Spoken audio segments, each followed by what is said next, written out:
Good afternoon students. देखो अब next topic पढ़ते हैं हम साइक्लोट्रॉन। ये आज का जो हमारा टॉपिक रहेगा वो रहेगा साइक्लोट्रॉन। साइक्लोट्रॉन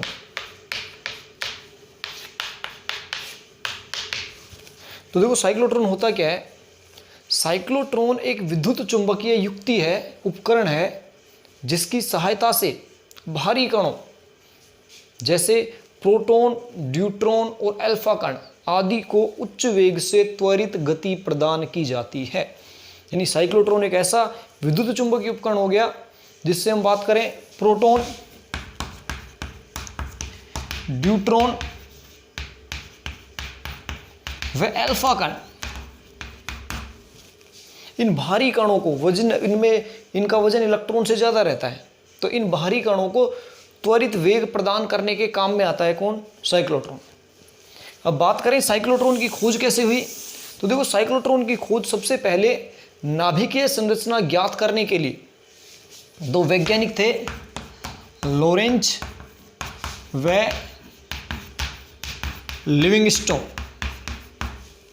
यानी लॉरेंज व लिविंगस्टोन नामक वैज्ञानिकों ने नाभिक की संरचना ज्ञात करने के लिए, इस नाभिक की संरचना को ज्ञात करने के लिए साइक्लोट्रॉन नामक उपकरण को बनाया। इसके सिद्धांत की हम बात करें कि साइक्लोट्रॉन का सिद्धांत क्या होगा, तो देखो साइक्लोट्रॉन में क्या किया जाता है। साइक्लोट्रॉन में भारी कणों को जैसे अल्फा कण, प्रोटॉन, ड्यूट्रॉन आदि को उच्च वेग प्रदान करने के लिए उन्हें शक्तिशाली चुंबकीय क्षेत्र और उसके लंबवत कार्यरत उच्च आवर्ती के विद्युत क्षेत्र से बारी बारी से गुजारा जाता है। तो ये दो चीजें आएंगी, एक तो शक्तिशाली होगा चुंबकीय क्षेत्र और इस शक्तिशाली चुंबकीय क्षेत्र के लंबवत कार्यरत होगा उच्च आवर्ती का विद्युत क्षेत्र। तो इस उच्च आवर्ती के विद्युत क्षेत्र से जो शक्तिशाली चुंबकीय क्षेत्र के लंबवत कार्यरत है, इससे उन भारी कणों को बार बार गुजारा जाता है, जिससे उन्हें उच्च वेग प्रदान होता है या उच्च वेग प्राप्त होता है। इसमें चुंबकीय क्षेत्र क्या करता है? चुंबकीय क्षेत्र कण को वृत्ताकार मार्ग प्रदान करता है, वृत्ताकार मार्ग प्रदान करता है, जबकि जो विद्युत क्षेत्र है ये कण को उच्च ऊर्जा प्रदान करता है, यानी कह सकते हैं ऊर्जा प्रदान करता है। तो सिंपल सा है साइक्लोट्रॉन का सिद्धांत कि साइक्लोट्रॉन में भारी कणों को शक्तिशाली चुंबकीय क्षेत्र और इसके लंबवत कार्यरत उच्च आवर्ती के विद्युत क्षेत्र में बारी बारी से गुजारा जाता है, जिससे साइक्लोट्रॉन को भारी कणों को उच्च वेग प्रदान होता है। इसमें जो चुंबकीय क्षेत्र है वे वृत्ताकार मार्ग प्रदान करता है, जबकि विद्युत क्षेत्र है ये उच्च ऊर्जा प्रदान करता है। तो ये हो गया साइक्लोट्रॉन का सिद्धांत। देखो नेक्स्ट यदि हम बात करें इसकी संरचना, स्ट्रक्चर कैसी होगी साइक्लोट्रॉन की, तो संरचना देखो संरचना में हम क्या करते हैं, शक्तिशाली चुंबकीय क्षेत्र उत्पन्न करने के लिए यहां पे दो बड़े चुंबक लेते हैं, ये हो गया N। यहां पे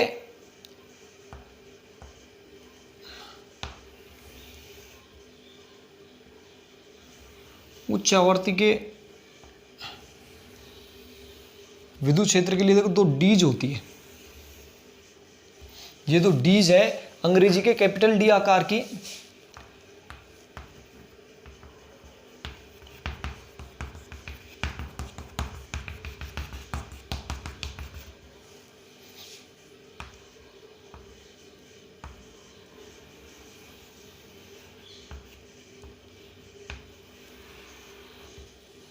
इसमें विक्षेपक खिड़की लगी होती है यहाँ पे W। तो यहाँ लगे होते हैं उच्च आवर्ती का एसी स्रोत और इसके नीचे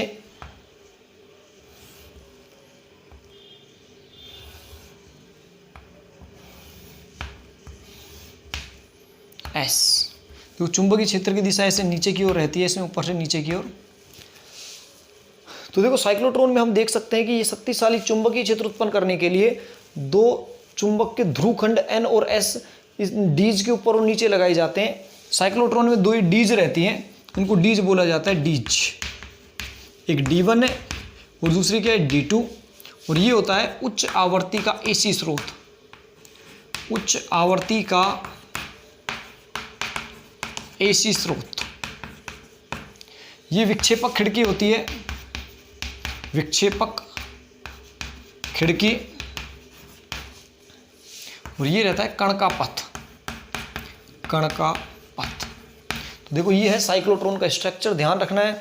इसमें उच्च शक्तिशाली चुंबकीय क्षेत्र उत्पन्न करने के लिए NORS हो गए, उच्च आवर्ती का विद्युत क्षेत्र उत्पन्न करने के लिए यहाँ पे दो धातु के चालक धातु के खोखले पात्र रहते हैं कैपिटल D आकार के। इन कैपिटल D आकार के पात्रों को डीज कहा जाता है, D1 और D2। ये डीज निर्वातित रहते हैं, यानी इनके अंदर कोई हवा नहीं रहती जिससे आयन है वो एक दूसरे से टक्कर ना करें, जिससे कण के मार्ग में कोई बाधा उत्पन्न ना हो। इसमें उच्च आवर्ती का विद्युत क्षेत्र उत्पन्न करने के लिए उच्च आवर्ती का एसी स्रोत, प्रत्यावर्ती स्रोत लगा रहता है। ये प्रत्यावर्ती स्रोत यहाँ उच्च आवर्ती का विद्युत क्षेत्र उत्पन्न कर देता है। चुंबकीय क्षेत्र और विद्युत क्षेत्र दोनों एक दूसरे के लंबवत रहते हैं।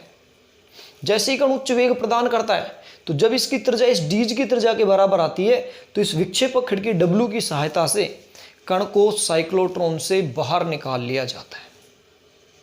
अब ये काम कैसे करता है, इसकी क्रियाविधि क्या रहती है, तो देखो इसमें ध्यान रखते हैं कि जो उच्च आवर्ती का एसी स्रोत है, इस उच्च आवर्ती के एसी स्रोत की आवर्ती इस प्रकार से परिवर्तित करते हैं कि प्रत्येक अर्ध आवर्त काल में ये अपनी ध्रुवता को परिवर्तित कर ले। यानी T/2 समय बाद इस उच्च आवर्ती के स्रोत की आवर्ती बदल जाती है और इतने ही समय में कण अर्धवृत्त भी पूरा करता है। यानी यहां कह सकते हैं कि इस उच्च आवर्ती के एसी स्रोत की जो आवर्ती होगी वो इस गतिमान कण की आवर्ती के एकदम बराबर होती है, यानी दोनों अनुनाद की स्थिति में रहते हैं। जैसे जैसे कण आगे चलता जाएगा उसकी आवर्ती इससे मैच होती जाएगी और ये लगातार अर्धवृत्त को पूरा करता रहेगा। जैसे ही वो एक अर्धवृत्त पूरा करता है इसकी ऊर्जा में QV की वृद्धि हो जाती है। तो यदि कण एक पूरा चक्कर लगाएगा तो उस दौरान कण की ऊर्जा 2QV से बढ़ जाएगी, जहां V इसके स्रोत पे उत्पन्न विभवांतर है और Q क्या है, आवेश का मान, कण के आवेश का मान। तो एक पूरा चक्कर लगाने में जो कण की ऊर्जा में वृद्धि होगी वो होगी 2QV।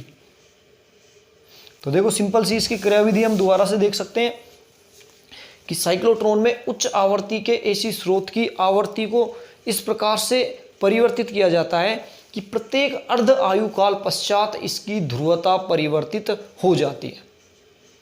जैसे इसकी ध्रुवता परिवर्तित होगी उतने ही समय में कण अर्धवृत्त को पूरा करता है। जैसे यहां पे हम समझें, मान लो किसी समय कण की आवर्ती ऐसे है, ये प्लस है, ये माइनस है, ये किसी समय t पर है, समय t पर। तो कण समय t पर ऐसे जा रहा है, समय t पर, ये डीज d1 हो गई, ये डीज d2 हो गई। तो जैसे ही समय आगे बढ़ेगा तो हम यहां पे बोल सकते हैं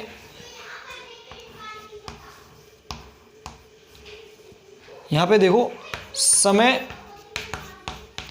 t प्लस T/2 पे ये प्लस हो जाएगा और ये माइनस हो जाएगा और कण D2 से D1 में प्रवेश करेगा। यानी इसमें देखो ध्यान रखना है, किसी समय t पर कण की आवर्ती कण D1 से D2 में जाएगा और जैसे ही अर्धवृत्त पूरा होगा, और अर्धवृत्त का मतलब है ये, अर्धवृत्त का मतलब कण D1 से D2 में जैसे ही आएगा तो इसकी ध्रुवता बदल जाएगी, ये प्लस और एक माइनस। अब एक अर्धवृत्त पूरा करने में कण की ऊर्जा बढ़ती है QV से, तो जैसे ही पूरा चक्कर लगाएगा तो कण की ऊर्जा हो जाएगी 2QV। इस प्रकार कण की ऊर्जा लगातार बढ़ती जाती है, इसका आवर्तकाल नियत रहता है, तो इसके पथ की त्रिज्या बढ़ती रहती है।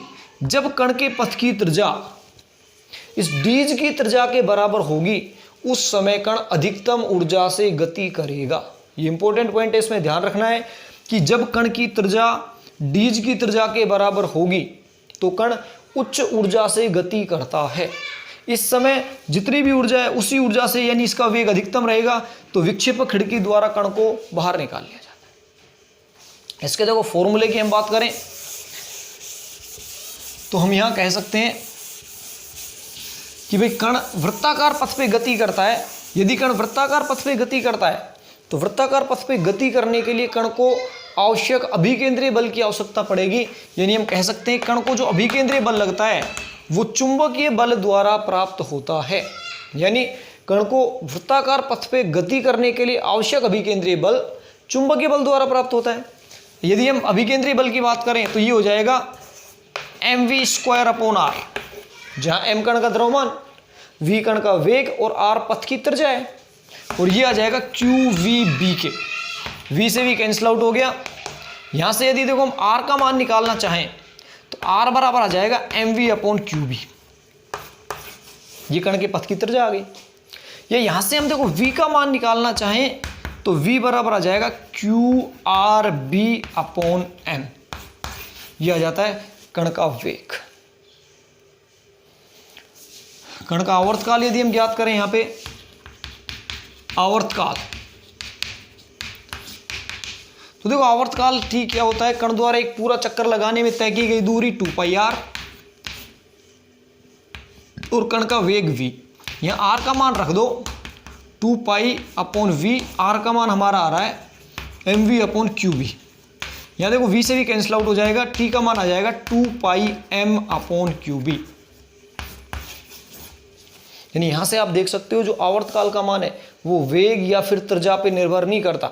इसीलिए आवर्तकाल के नियत होने पर जैसे ही कण का वेग बढ़ेगा उसके पथ की त्रिज्या बढ़ती जाएगी और अधिकतम त्रिज्या पे गति करने लगेगा, और अधिकतम त्रिज्या पे उसका ऊर्जा अधिकतम रहती है, यानी वेग अधिकतम हो जाता है।